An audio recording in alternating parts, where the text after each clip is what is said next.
রাতের অন্ধকারে গাছ কেটে পাচারের চেষ্টা রুখে দাঁড়ালেন স্থানীয়রাই। পুলিশের জালে শাসক নেতা সহ 4। হাওড়ার জগৎবল্লভপুরে জোর শোরগোল, রাজনৈতিক তোড়জোড়।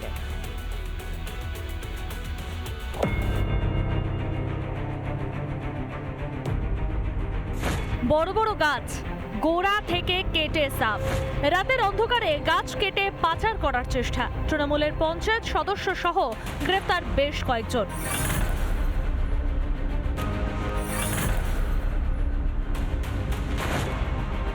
জগৎবল্লভপুর 2 নম্বর গ্রাম পঞ্চায়েত এলাকা।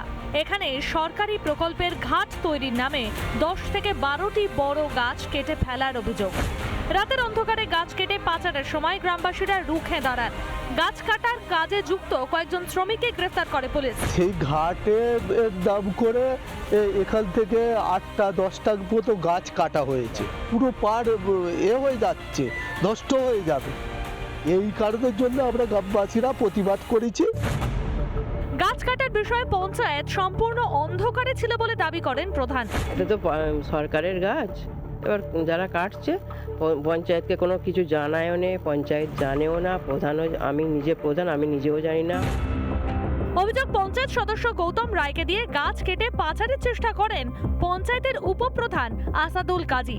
পরে এই গৌতম রায়কেও গ্রেফতার করে পুলিশ। তৃণমূলের নেতৃত্ব, তৃণমূলের প্রধান, তৃণমূলের উপপ্রধান যারাই আছে তারা এইভাবেই পয়সা উপার্জন করছে।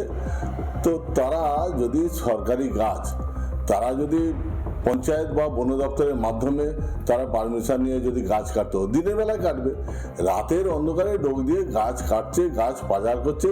না, আমি গাছ কাটিনি, গাছ কেটেছে ওখানকার জনসাধারণ। আপনার নামই তো গৌতম রায়, আপনার নাম নিয়ে হচ্ছে। অভিযোগ যে করেছে ভুল করেছে, জনসাধারণ বলেছে সেখানে গাছ কেটেছে, মিটিং করে জনসাধারণ করেছে।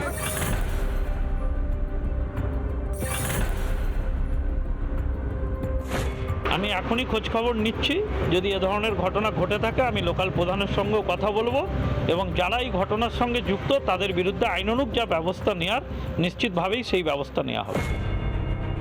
গাছ প্রাণ বাঁচায়, ছায়া দেয়, সেই গাছকেও রেহাই দিচ্ছে না শাসক। আর কতভাবে নিজেদের অসাধু কাজের জালি মেলে ধরবে তৃণমূল? রিপাবলিক বাংলা।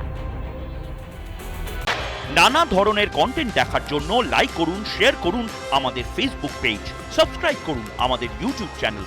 পাশাপাশি অন্যান্য ব্রেকিং নিউজের জন্য অবশ্যই চোখ রাখুন রিপাবলিক বাংলায়।